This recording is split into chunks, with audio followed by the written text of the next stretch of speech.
शेतकरी मित्रांनो नमस्कार। तर शेतकरी मित्रांनो, आज आपण एका आपल्या शेतकरी बांधवांच्याकडे चाललो आहे की त्यांना आपल्या एका प्रोडक्टचा खूप छान रिझल्ट आला होता। तर हे खामगाव येथील एक गाव आहे, त्या ठिकाणी आपण चाललोय।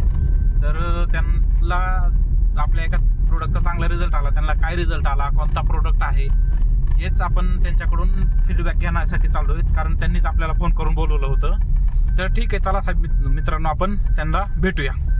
शेतकरी मित्रांनो, आपल्याला पशुपालन करत असताना एक म्हणजे खूप जास्त सतावणारा प्रश्न असतो किंवा एक खूप मोठा प्रॉब्लेम आपल्यासमोर असतो, तो म्हणजे गाई गाभण न राहण्याचा।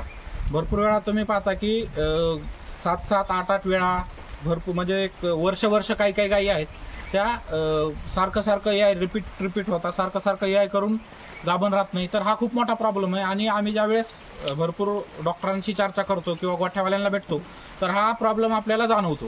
तर असाच एक प्रॉब्लेम आपल्या शेतकरी बांधव मित्र आहेत त्यांना होता। तर त्यांना आपल्या मॅनकाइंड फार्मा या कंपनीच्या एका प्रोडक्टचा खूप छान रिझल्ट आलेला आहे त्या केसमध्ये।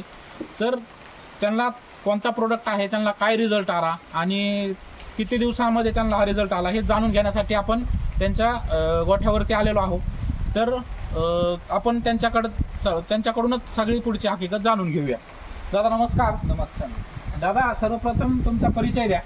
परिचय परमेश्वर संजय बनसोडे, राहणार राहुट, तालुका खामगाव, जिल्हा बुलढाणा। अच्छा, खामगाव तालुक्यातील राहुट हे गाव आहे आणि या ठिकाणी आपण आलेलो दादांच्या गोठ्यावरती।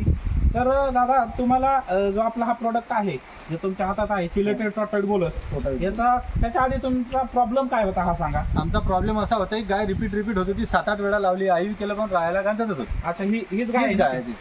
म्हणजे मित्रांनो, ही जी गाय आहे आपल्या समोरच आहे, ही कमीत कमी 8-10 वेळा 7-8 वेळा आरामशीर रिपीट होती। म्हणजे 7-8 वेळा ती भरवलेली होती, परंतु सारखी रिपीट होत होती। तर तुम्हाला साहेब रिझल्ट काय आला? मग या प्रोडक्टचा रिझल्ट आला? या प्रोडक्टचा असा रिझल्ट आला की ते सोडकी जरा अशी टाकत नव्हती, कधी 2-2, 3-3 दिवस व्हिटवर राहत होती, अशा सारखी 2-2, 3-3 दिवस व्हिटवर राहत होती, बरोबर व्हिट दाखवत नव्हती। अच्छा, पण त्याच्या बाद मध्ये असा रिपीट झालं की हे जा गोळ्या चालू केल्या, 20 दिवस गोळ्या दिल्याच्या बाद जा व्हिटवर आली, आता व्यवस्थित व्हिटवर आली, जेवढा टाइम राहायची तेवढी राहिली, लावल्याबरोबर गामनच राहिली। अच्छा, मग आता ती गाभण आहे। अच्छा, म्हणजे किती दिवस झाले आता गाभण राहून? 7 महिन्याची गाभण। म्हणजे मित्रांनो, हे आपलं जे प्रोडक्ट आहे चिलेटेड टॉटेड बोलस, या प्रोडक्ट जो आहे आपला हा त्यांचं म्हणणं असं आहे की 7 ते 8 वेळा ती रिपीट झालेली, 7-8 वेळा रिपीट झाल्याच्या नंतर त्यांना हा प्रोडक्ट डॉक्टरांच्याकडून कळला। त्यांनी रोज एक गोळी 20 दिवस याप्रमाणे या गोळीचा चिलेटेड टॉटेड बोलसचा डोस केल्याच्या नंतर त्यांचं असं म्हणणं आहे की ही गाय जी 7-8 वेळा रिपीट झालेली ती गाभण राहिलेली आहे। तुम्ही पाहू शकता, जनावर इथं आहे, जनावरांचे मालकही इथं आहेत आणि हा प्रोडक्ट आहे आपला चिलेटेड टॉटेड बोलस। खूप छान रिझल्ट आहे, खूप छान, तुम्हाला खूप छान रिझल्ट आहे, तुम्ही आनंदी आहात ह्या प्रोडक्टची, 1 नंबर आनंदी। तर आपले जे शेतकरी मित्र आहेत त्यांना तुमचं काय सांगणं राहील? गाभण राहत नसेल जनावरांचा वापरा, तर बेस्ट प्रोडक्ट आहे मित्रांनो, प्रोडक्ट आहे आपला, किती काय घालणार असते तर व्यवस्थित। अच्छा, धन्यवाद दादा।